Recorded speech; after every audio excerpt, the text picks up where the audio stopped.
Within a few hours of Whitney Houston passing away, Sony Records put up the price of all her albums. They got ripped to shreds on the World Wide Web of people who were outraged that within a few hours of her death, her albums had already jumped in price. From a pure business perspective, Sony Records did nothing wrong. It was just good old-fashioned supply and demand. Unfortunately, when an artist dies, the demand for their records goes up, and so Sony put the prices up.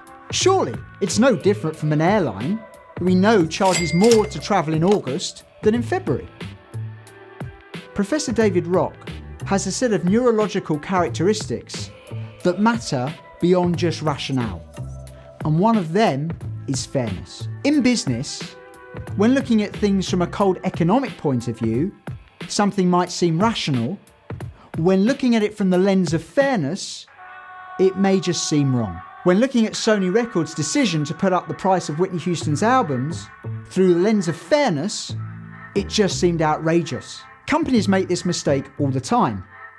Let me give you an example. I travelled on business with a budget airline, and they charged me £24 for a suitcase.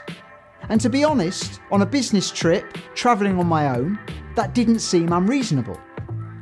But a few months later, I went with the same airline with my whole family.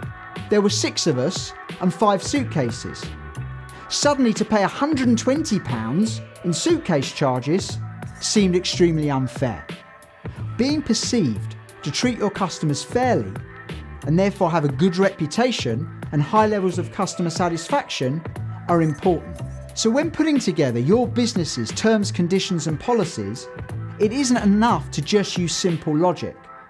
But you have to look at it through the lens of fairness and have empathy with your customers.